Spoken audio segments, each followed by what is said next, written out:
Hello there and welcome to this vlog of April 2022, and today's topic will be, are the clans evil? Now, before I get into this, two things to kind of give a framework to this discussion. The first is kind of a bit of a public service announcement on the kind of format that I do in terms of these videos. And I had a YouTube comment recently, a very polite YouTube comment, saying that I sometimes waffled on and didn't get to the point quick enough and things like that. But again, it was very politely done. It wasn't aggressive or trolly or anything like that. And even if it was, I can't say I'd care. I work in comms, so I'm used to things like this. It's like water off a duck's back. But I felt it was important to just address that very quickly as a formatting issue, which was that this is a vlog format. Vlog formats are, as far as I'm kind of concerned anyway, quite waffly in their context and nature. I think it would be very boring if you just kind of did something like this and did it to script. It would be quite unnatural and would just seem like you were reading off a sheet, which is not my intention when I'm doing these videos. But the reason I'm kind of bringing this up is because I think there are two types of hobby channel. It's not just limited to BattleTech. I think you get this on any tabletop or gaming hobby or anything like that. I think there are channels who are very, very scripted and I'm not saying they're clickbaity on. They're not all clickbaity, but for me they're always really over edited, and there's an element to it which I think lacks personality. And I think a lot of YouTube channels fall into that kind of trap because it's much easier to do, right? So if you can just go on a Wikipedia page and just read out content, then that probably is going to get you a lot of views. Some of these channels are monetized. I get that completely, and it's no kind of disrespect to people who do that. They actually serve a pretty valuable function, and there are some channels who do that better than others that I actually subscribe to on my personal account. And if I do want to know about a topic what are the clans about, then I will go and watch that, because it kind of nicely sums up in an audio file basically what I want to know, as opposed to me having to kind of go through Wikipedia pages and then concentrate on reading everything. I can kind of listen to that, and maybe while I'm doing something else, and I'll kind of through osmosis pick up that information or whatever. So I'm not dismissing that as a media format. But then I think there are the other side of the coin, and that's, I think, the more creative element of YouTube, which, again, I'm not arrogant enough to say that I fall into that category. This is a tiny channel and probably always will be. And I'm completely cool with that. I do this for my own satisfaction. I like talking about BattleTech, and if nobody watches, that's cool. If 1,000 people watch, that's cool. I don't really care either way. I'm never going to monetize it. I'm never going to, try to make this into my career. It's just my hobby. So I think, that my intention though is to pick a topic and just kind of run it around the houses and talk about it from several different vantage points. I also like to tie things into history. So in real world history, because the people who wrote for BattleTech were obviously very inspired by history. There's so much real world history in that galaxy that they kind of draw upon. No more so than the clans. I think the clans are the absolute frontier of what they're doing in that. It's basically lots of different mishmashes of different militaristic cultures through history, and it kind of all is smudged together, and there you've got the clans. And that kind of brings me on to the second point before I get into this a discussion, which is, how do I actually frame this? Because to say any civilization or society is evil is a very old-fashioned view. With my kind of anthropologist's hat on, I think talking about things in such like dogmatic terms when it comes to basically anything, but especially in regards to like a society, well, it's just incorrect. Like, it's not something that if you observe actually is evidenced by. You will have pretty horrendous societies who do horrendous things where there are pockets of like greatness or great humanity or progression. I mean, it's very, very complex. So all society is just a real weird cultural kind of wheel that is continuously turning and drawing from other cultures and civilizations, and even to a point where you can argue that there are no real like independent civilizations. We are just one civilization that kind of branches out and tries different things. And to get onto topic now, I think if we're going to talk about something like the clans, then the first thing I need to say is almost as like an apology. I really shouldn't have used the word evil. I mean, talk about clickbait. That is slightly clickbaity because that elicits a response, an emotional response. But I think it's an umbrella term that is incorrect. However, and again, this is my anthropologist side talking here, I do think there are facets of certain cultures and or civilizations that are rotten to the core. I have no problem saying that. I genuinely believe that. I think you can go back to any civilization, whether it's like my part of society that I've grown up in. I can point at things and think, I really don't like this. There are some, though, where these kind of, don't likes are so extreme that it can become just utterly poisonous and destructive and, just result in the most horrendous things you can imagine. And we've seen that like multiple times throughout history. And I think that's probably where I prefer to frame this like discussion, which is, are the clans the result of somebody who had an intention to do one thing, but by doing it basically created this system that was just so rotten and so wrong and so destructive that it just spiraled into, obviously this is a fictional universe, but spiraled into, let's just say, one of the most wicked and mad societies ever made. And if we kind of if we put ourselves into the inner sphere in 3052, after the devastation that the clans have caused, what would their kind of outlook of that society be? Would there be sociologists saying things like, well, we kind of created this monster when after the Exodus, and when they'd learn about the clans and what they had to go through? Is there kind of almost an excuse for what happened?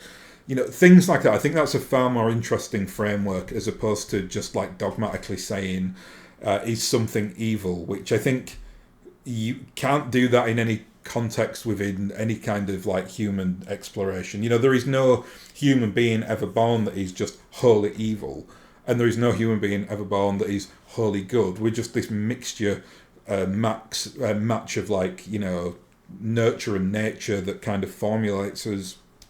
And sometimes people are very much on one side of that equation and become either notable or nefarious for that. And I think some civilizations will allow people with those, what was it Lincoln said when he talked about the angels of our better nature, or whatever that quote was, where they kind of get dampened down and the little devil that appears on your shoulder is the one that usually wins out, because it's literally given carte blanche by its society to do things that are cruel or nasty or destructive. So that's the framework of where I want to go today. And I think what I've done is I've kind of got just a list of things within clan culture to discuss within the kind of confines of a historical frame, and then talk about some things in our real world history where obviously the people who have written for the clans have drawn on, and talk about both the pros and the cons within that. Now, the first one, and this is kind of the one that, if you know anything about the clans, you'll know this firsthand, because it's the most prominent thing, and that's that the clans have got a very regimented caste system. So there are several clans. There is the warrior, science, merchant, tech, labour, and then they've got the dark caste. I did a video on the dark caste a few weeks ago, otherwise known as the gene caste. So maybe check that out if you don't know what they are. They're a very interesting facet within clan culture. But for the purposes of this, we're going to kind of bypass the dark caste and talk about the hierarchical structure, because the dark caste really do kind of sit outside that a little bit. Now, in terms of caste systems, as an anthropologist, one of my specialisms when I was studying anthropology was in Indian and Nepalese culture. And I studied mainly Vajrayana Buddhism, something called Nuar, the Nuar religion as well, which is in Nepal. And Nepal's kind of a bit of a strange one. There is kind of a caste system within there, but nothing as regimented as what the Indian caste system was, kind of, And I'm talking here pre-modern times. Obviously, the caste system in India is a very, very complex thing now. I know this because I know a lot of Indian people. I grew up in a part of the world where there are lots of second and third generation Indians and Pakistanis, and even we've even got quite a lot of Sri Lankans. So that entire whatever you want to call it, that geographical location is very, very prominent in the kind of city that I grew up in. And you can kind of see that this really weird thing that happened there, where when their mothers and fathers or grandparents, whoever it was, when they came over to Britain, initially they did bring the caste system with them. And then obviously as their children kind of were brought up in the the Western system where there is no caste system, you started to see a lot of conflict between the two. Now, I always used to get told, very interestingly, by a very good friend of mine, actually, who is a Sikh, so he's from northern India. And he once told me that the weird thing was that, in India itself, they'd really kind of moved past the caste system. It had been not so much destroyed, it was still a thing, but it wasn't as regimented and strict as it was when their parents were there. But the people that came over to Britain, the parents and the grandparents, still kind of adhered to the old traditions that were the caste system. And I've seen this firsthand. My the guy that I'm talking about, my friend who's a Sikh chap, his parents were kind of born into the, for want of a better term, the caste that made clothes, right? Or garments or fabric, whatever you want to say. And what did his father do when he came over? He opened a clothing shop, because that was his perceived lot within the caste system. Coincidentally, did very, very well for himself. So, it's great, lovely family as well.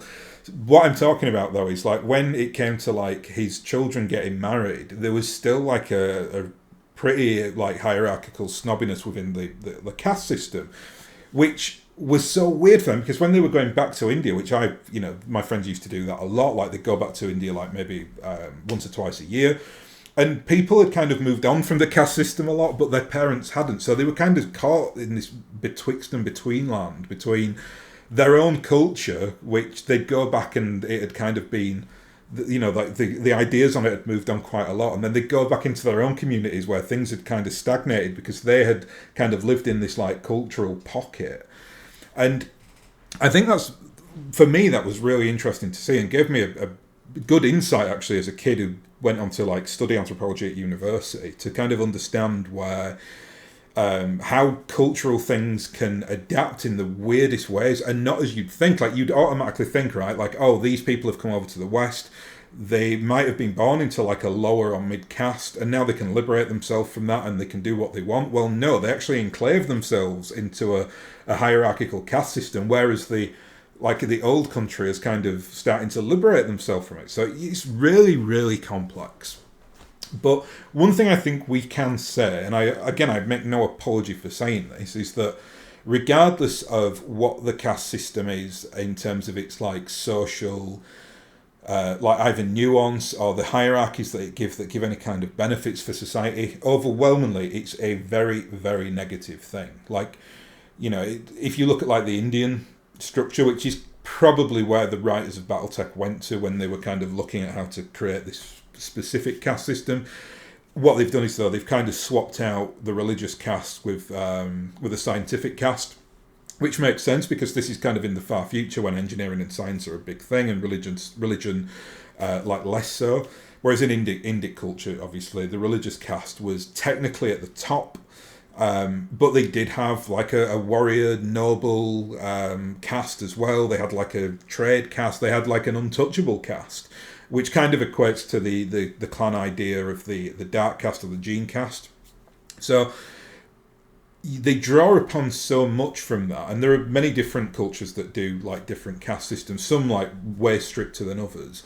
But again, I think if you are going to like objectively analyse it, it's a pretty horrifyingly bad system when you kind of drill down into it.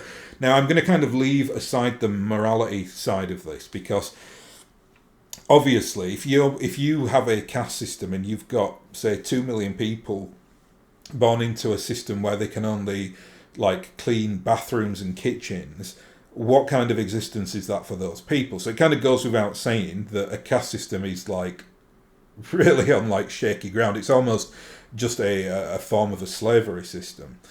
But when you talk about it, what I'm going to try and do is kind of frame it within a more pragmatic way as opposed to kind of going down the moral route.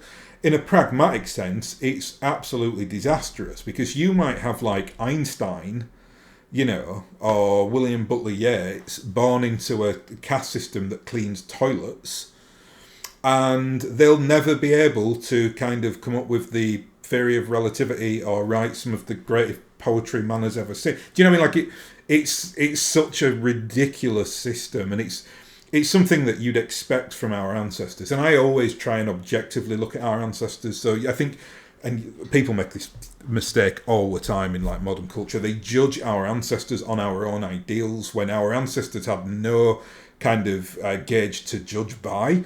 Like they came from civilizations that were like deeply repressive and aggressive. And is it any shock to us that they were deeply repressed and aggressive? No, because that was the norm. I think what we should do instead is kind of look at our own societies and think, well, we've come on quite a bit since like these times. That's a good thing.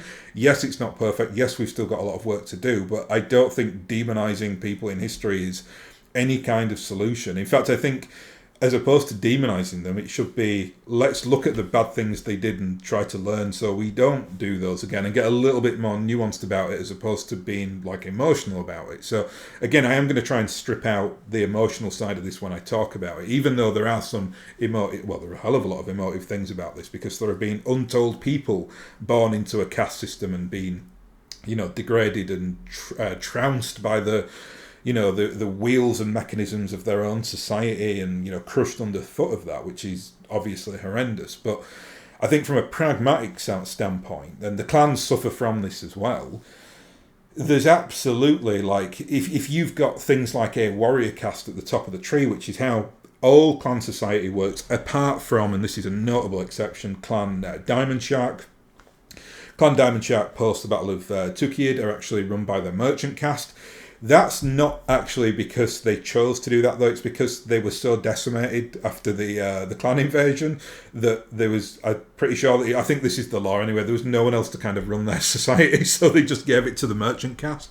So, and, Diamond Shark are traditionally are famously good at merchants and making money. Something that you don't really find a lot of discussion about when people talk about the clans. They are really quite money driven. Like Jade Falcon are really, really famous for having like the best, most ruthless bankers in like the entire galaxy. So these little like nuances that exist in clan society, which give them a lot of colour, it gives them a lot of like interesting facets. And you then have to kind of ask yourself, like, how much of the clan culture is actually true? And I mean this in terms of the caste system. Like, is it the case that the warriors are actually running the castes? And I'll give you a very quick, like, historical, anthropological, like breakdown of this, because I was like amazed when I first read this, and it's a pretty famous book, written on like the Indian caste system. The name of it escapes me at the moment. I read it at university, but the thesis of that book was wonderful, which was that the British are actually responsible for the Indian caste system. And what they actually, why that is, this author actually formulated this theory, said that when the British got there in like the colonial age, they kind of went to the British were a kind of oddity within the colonial framework. Like they were happy to kind of just let the society crack on, as long as they could be at the top and like siphon off a lot of the wealth and everything else. In a lot of like colonial systems, it's like they want to entrench their own like value system in there. I genuinely don't think the British gave a damn. They just wanted the money. It's a very much like a syndrome of like a society based around like big merchant fleets and capitalism and early corporatism, things like that. So you can kind of, I don't think it's any surprise to say that. But generally speaking, I think the British actually loved like the Indian culture. I mean, if you look at our language, it is absolutely populated with like so many Indian words, and ones that would like really surprise you, like shampoo, like all these terms, well, not all those kind of Indic words that just kind of, it was almost, it's like an Orientalist approach where our like whether it was the religious people or the merchants were going over there and kind of, for want of a better term, going native a little bit, or bringing these ideas and these foods and these spices, everything back with them. And I think British culture that's one of our strengths as a culture, because we are a real, for want of a better term, like a bastardized society. At any one time in Europe, the Brits have been like mangled by one of their neighbours, whether it's the Scandinavians, the French, or more specifically the Normans, the Irish. At a time, for several decades, the Irish were the main power in in the island, like in the post-Roman world. So we've been invaded and had so much like of our culture kind of merged with other cultures, whether it comes to like language or to food or anything else. And I think in a sense that gives us a little bit of a strength, and you see that absolutely in today's modern Britain, because when I'm too young for this, but when the Indian people originally came over, like back in the 50s and 60s, it was only like 10 years before like they started to open up their own like cuisine houses, like curry houses, and these are now like the most popular places to eat in Britain. It's like our national dish, right? Like that's is curry. I mean, I live in Yorkshire. Yorkshire has got like famous like curry houses that are just that have been there for like years and years, and just are like magnificent in terms of the food that they put out there. And I think like some societies really would struggle to do that, and I'm thinking specifically just off the top of my head like French society. Like French society, which hates like anything like intruding on its culture, to a point where like it's really taboo in France to like use English words to describe, well, I'll put it to you this way: there are a lot less French words than there are English words. Like English is quite famous for having just a huge like vocabulary selection, whereas the French language is very like traditional, and they don't really add that much to it. Whereas in like the English world, we add words to our language like all the time. But they do the kind of same on food, right? It's like, French food is the best. And by the way, French food is amazing. But what I'm saying, it's like, I don't think you'd necessarily have that same kind of cultural like approach within France as we would in Britain. And I think, there are pros and cons to that as well for civilizations. Like I think for Britain, it makes us quite confused. And people always ask that question, like, what does it mean to be British? Whereas in France, everyone knows what it means to be French, right? You're all children of the revolution. That's what you are.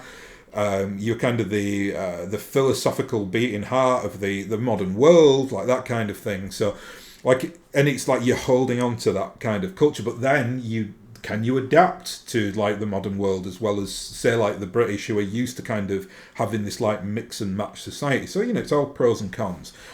And sorry, I went off on a massive tangent then. Shock. What I was going to say is that this theory that I read at university, which was that the British created the caste system, because when they went into India, and before I went on that tangent, I was kind of going to talk about the people that were in charge of the, like the British who were kind of in charge of the certain designated areas within India, and it was usually like what we term now as the East India Company. And what they do is, because they didn't care about the local populaces, they were happy for like the Mughals or whoever else was in charge of a certain area to continue doing things. They just wanted to sit at the top and get the cash.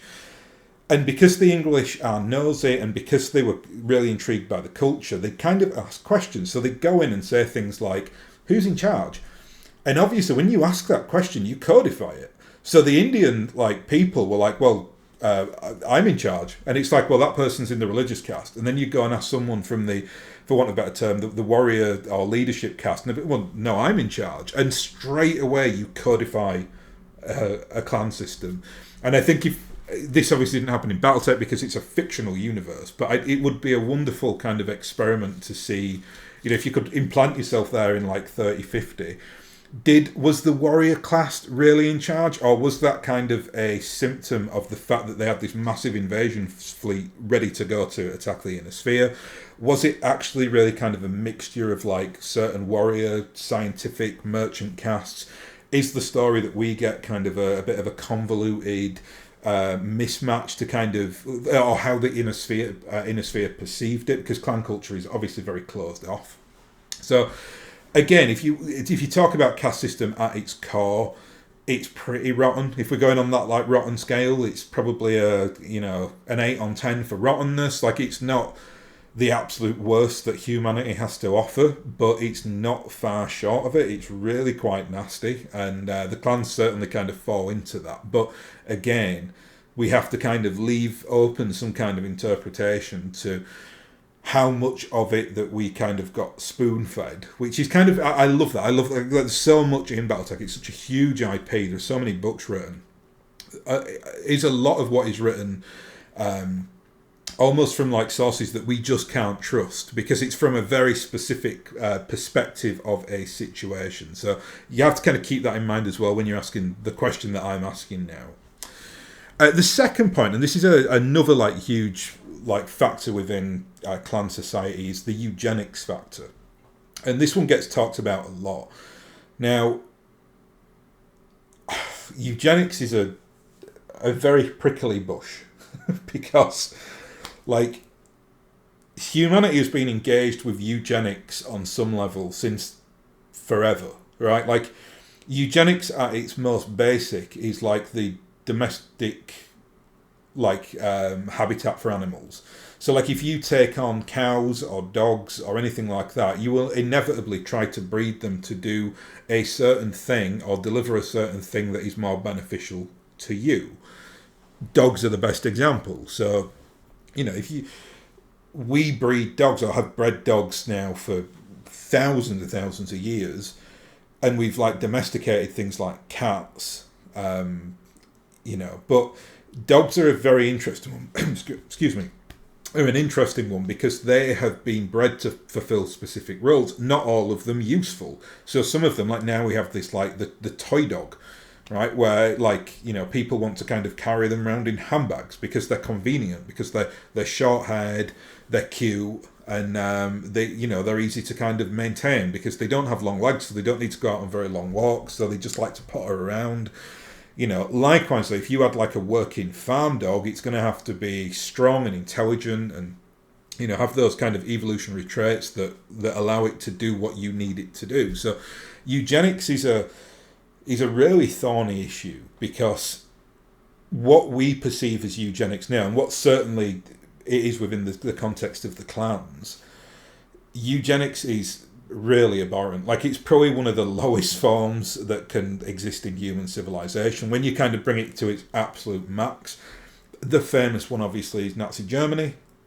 They had like eugenics programs in place for, if someone was born with like an illness or a disability or whatever, something that they considered like abnormal, their word not mine, then they would basically indiscriminately murder that person. And I don't think it gets any more evil than that when it comes to that question of eugenics. But again, eugenics is a broader topic, is more complex and nuanced than that. The clans as well, I mean, they are not a tolerant society. they've got a very, very interesting, like, when you read into it, when you actually get the literature and read, like, the source material on how their, like, eugenics program and breeding programs in like, particular work. Important to say first up that what it's all built around is, like, the blood name system. So the clans will have, like, X amount of blood names, which are kind of famous names for them. So Kerensky, for instance, is the famous one. And at any one time, like, X amount of people can have the Kerensky blood name. It's basically for, like, the best of their, like, what they term true-born society. True-born being people who are basically bred in test tubes. You know, they'll take, like, genetic material and create, for want of a better term, like, the superhuman. And that's problematic because you have a society then where, well, what you expect does happen and probably would happen, where that class of society, that, like, true-born, become completely, like, obsessed with genealogy and history and the fact that they are better than anyone they perceive not to be born into that particular, like, true-born. It's not a caste, but you know what I mean, like that kind of within that substructure. You do, though, have lots of people within, like, clan society who are not true-born. Again, they call them the free births. That's kind of a great insult within, like, clan like, culture. It's very difficult for kind of free birth people to kind of get on, much as it is in a caste system, but then there's that added on top of that as well, because they are basically discriminated against. It's really important to say, though, that each clan has got, like, a different ethos on this. So if you bring it to its very worst, I think you'd say that Smoke Jaguar, who are, like, if you want to talk about evil within clans, then they are the most evil of the what is already a pretty evil culture. Like, Smoke Jaguar are pretty despicable, to a point where, like, if they take on bondsmen, who are basically, like, you know, prisoners of war and things like that, they'll basically make them into slaves, whereas someone like Clan Wolf tend to not do that. You know, they're much more kind of, like, laissez-faire on their approach. You might be a bondsman within Clan Wolf for a few years and then they release you. That goes for a lot of the clans as well. There is kind of a hierarchy, and that's important for the overall kind of conclusion of this little thesis, that clan culture is, it depends how it's evolved within each clan, and there is kind of a hierarchy of what I'd call, like, acceptable. I mean, you've kind of got things like, I'd say, like, you could probably put, like, Clan Ghostbag, eventually, but not in the early days, eventually you put, like, Clan Novacat in, like, the more nice elements of the clans, but then you've got certain clans who are just awful. Smoke Jaguar being the famous one. That kind of ties in, actually, if I'm going to talk about Ghostbag, it's important we talk about, like, the family dynamic within the eugenics system. Ghostbag do have family systems. This is something that is, I think it makes them a lot more palatable, and it's why Ghostbag, I think, are quite popular to play, like, especially on tabletop. I have noticed that if I played against people, and I've not done it that often, usually I introduce people to the game as opposed to playing people who have, like, been dedicated fans for years or whatever. But on the rare occasion I've played people and gone, like, force to force with them, if they've brought the clans, I've noticed that Ghostbag are very, very popular. I kind of get that because they are relatable. They also tend to be a clan that has a bit of a societal, and not just a family bond, but a societal bond as well. And you can kind of look at that in their actions when they kind of get their little bit of territory within the inner sphere, which basically encompasses what was, like, the Rasselhag Republic, and they create the, you know, like a joint civilization between Rasselhag and themselves. That's something that you can't imagine Smoke Jaguar doing that, for instance. And, you know, I mean, I honestly, like, I don't know where that eventually goes, because my kind of BattleTech experiences finishes in 3067. That's kind of the level I play up to. But it seems that it's not that bad. You know, from the little stuff that I've read on it, it's like they're not repressive against people who are from, like, the Rasselhag part of their civilization. They've kind of like melded it together to a lot of extents.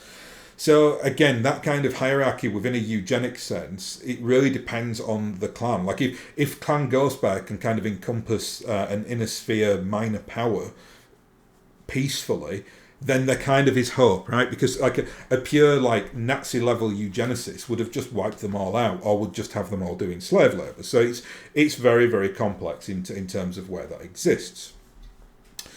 So let me check my notes here, make sure I've not missed anything. Nope, it's all good. Next point I'm going to talk about is what I talk about. This is a philosophical issue, which is what I term, and it certainly applies to the clans, might makes right. Now, might makes right is something that I think if you say that to somebody who is not like well educated on the philosophical front, they'd probably just like agree with it. You know, as troubling as that sounds, that's certainly been my experience with it. Like and I'll tell you, I'll just go through this because this is kind of part of a wider historical like analogy that I'm going to give here. But if you say to somebody, I'm going to beat you until you do what I say, and if you have got the power to do that to somebody, so you know you are stronger than them, faster than them, and more technically able to kind of hurt them, and they disagree with you, and you just pin them down and repeatedly attack them until they have got no option than to say, okay, I acquiesce, I agree with you. At first glance, like at prima facie, you're like, okay, well, might is right. Yeah, like there's no answer to that, right? That's inherently wrong, though. Like absolutely inherently wrong in a historical context, in a philosophical context, because there is kind of an element within like human civilization, which is, I suppose now we'd call it like hearts and minds, right? Or a lofty term like that, where you'd say, well, you can kind of oppress a person or a society or a race or whatever else it is, but they're always going to kind of win in the end, right? They'll always kind of come through in the end, because that idea that they are as a people, that they want to be free or to, you know, govern themselves or whatever it is, whether it's, you know, within the individual or the collective, you can't get rid of that. Like no matter how hard you stomp, that is always going to exist. I mean, I've said that it would take like generation upon generation upon generation of like systematic servitude to break their will, and even then I don't think you could break it. I mean, if history teaches us anything, it's just that you can't do that. I mean, go back and look at like Irish history. You know, the people, and I'm, you know, I have like Irish blood in me, and I'm a big fan of Irish history. I know quite a bit about it. And you can go through that and be like, no matter what happened to those people, they still like came out fighting. And even though it took like hundreds and hundreds and hundreds of years, eventually they won, right? Like it was a generational thing, right? Like each generation was like, we're passing the baton on to you now. You're the ones, are you going to do it? Are you going to do it? Are you going to do it? And that's why might is right can never ever be a long-term, put it like that, like strategy. And unfortunately for the clans, they have a very much a might is right ethos. It's ingrained within their culture, which is quite worrying. It's all kind of tied up with a caste system. They have like a lot of shame elements as well, and kind of societies that operate on two higher levels of shame. Not all shame is bad. It's good for societies to have some shame, otherwise people will be doing all manner of horrendous things. But when you kind of bring that shame to the max, so if you look back at like say Victorian culture, you kind of get this, where it just becomes like it's a drag on society, right? So even though like the clan system has these concepts and these like ethoses within it that kind of support the might is right mechanism, I think ultimately all the clans always kind of harbour that secret doubt. I think eventually the one, and this for me was a problem. This is why I really don't like anything really after the Fedcom Civil War, because I think the clan experiment would have just collapsed. I think when they went for that like full frontal attack and it failed badly, it would have collapsed. Either the inner sphere would have just absolutely gone gung-ho to systematically destroy them so that they could never be a threat again. And they could have done that, I think. I mean, with the industrial might they had and the kind of level of technology that they were kind of catching up with, I think that would have been a distinct possibility. Or the other one is that clan civilization just completely had this like a, you know, almost like a, you know, that Japanese moment post World War II, where they just completely like embraced what was the host society, which in that case was like American culture, because American culture obviously was occupying that area, and obviously through well, we don't have to revisit this. Everyone knows World War II history, so the Japanese were a culture that went from one thing to another, probably like in the quickest time period ever in human history. It's remarkable. That period, like 10-year period after the war in Japan, I still can't believe it happened. I can't imagine any other society having the kind of resolution and the resolve to be able to do that. It's quite remarkable, actually. So. And I think that you could have said, I think clan culture could have done something like that. That would have been far more interesting, as opposed to this kind of it wasn't a Cold War, because you did get pockets of warfare, but the Innisfield just would have never allowed it on their doorstep. It just wouldn't have been viable. So the might makes right thing is is something that I think long term, if the writers were really going to get nuanced and sophisticated about it, it would have failed. And that is it's probably one of the most the most provocative and the most nasty parts of clan culture. The fact that they don't kind of debate on anything and say, well, how shall we allocate these resources? It's well, whoever is the strongest power, you bargain for it, you go to war, and strongest gets what they want. That's no way to run a society. I mean, I think it's a little bit two-dimensional as well. I don't think that was really thought out when they wrote it. I think it would have been far more traumatic than that. I think they should have had a system where they could have kind of had that discussion first, as opposed to just, I'm coming here and planting my flag in something. I just think societies like that don't last. But hey-ho, I mean, we'll kind of set that aside for the purposes of we need an antagonist in this setting. The next point, which is kind of I've listed it as austerity. Austerity is obviously a bit of an overused word, especially in modern politics. We used to get this all the time in Britain, for the last decade. We need austerity to kind of get our economy back balanced, things like that. And austerity is by definition, I think, or can have very positive traits. If you have a society that's overindulgent or hedonistic, I don't necessarily think that's great. Likewise, though, austerity can sometimes be used as an excuse to repress. So, it's again, a nuanced situation. However, what I would say is that the clans do, in this case, they have an absolutely legitimate, reasonable right to be austere. The reason for that is in their kind of inception. When they kind of got to the Pentagon worlds, these were pretty difficult worlds to live on.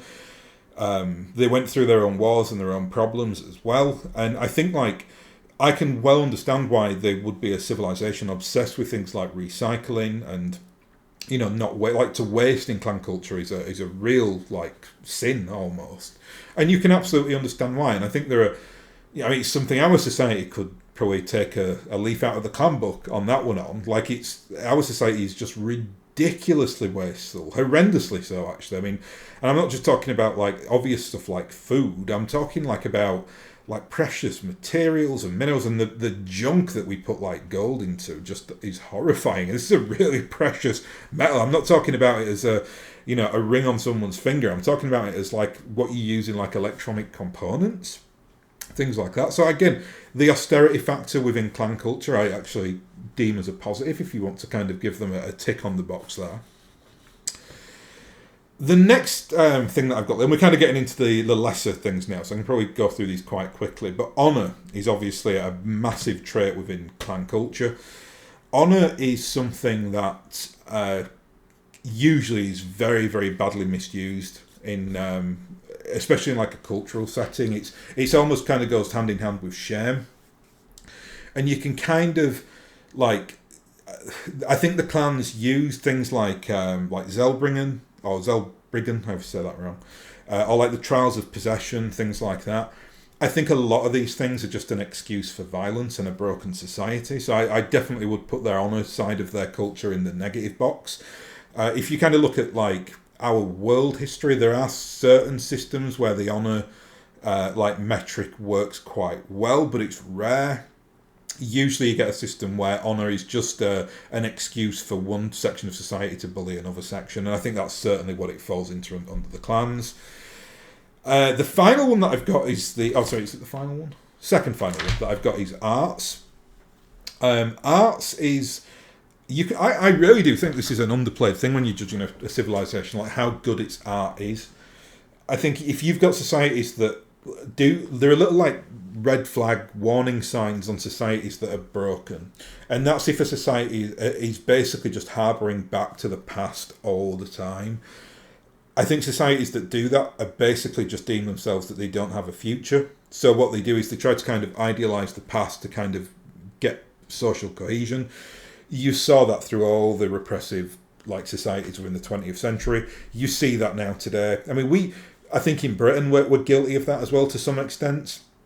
Not as bad. I don't think it's on like a massively destructive level, but this like constant like harping back to our glorious past, and what happens is then like something in the society challenges that glorious past. So you'll have people come along like historians and social analysts and everything else saying, the colonial era was despicable, and then you'll get people saying you can't say, our great civilization is built on, and that debate to me is just rather insane, to be honest. But art that is kind of just drowned in like the mythological past, to me is always a negative thing.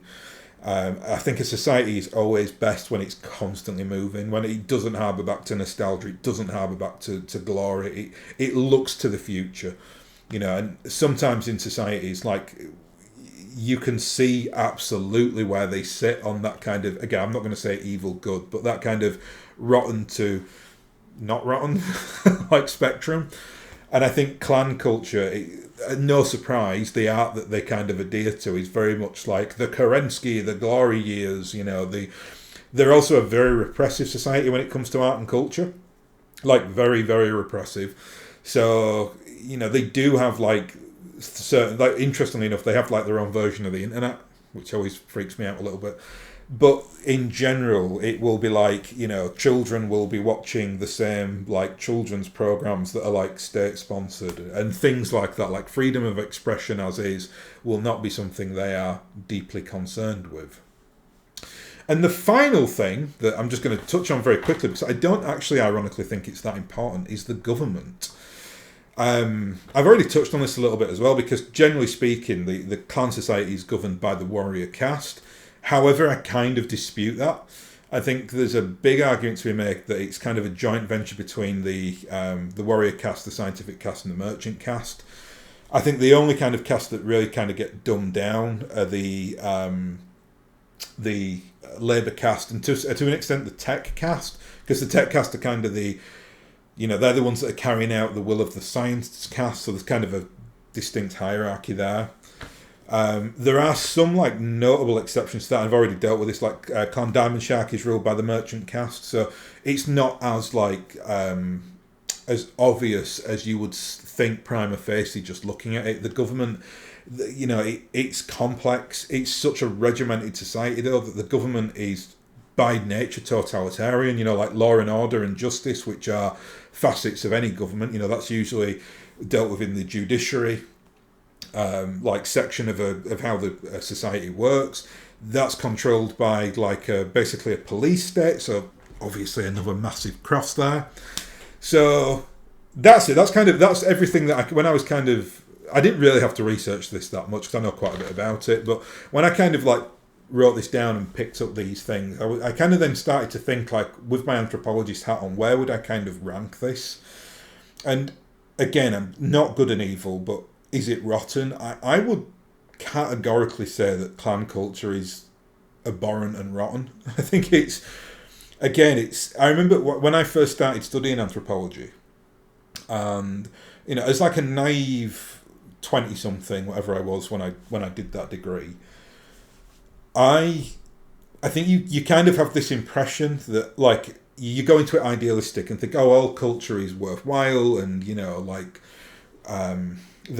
always going to find good bits in it, but occasionally you will just come across a civilization or a society, whether it's tiny, like it might be 1,000 people, or it might be like the Third Reich and millions of people, that you just like headache material. It's like, how is this a thing?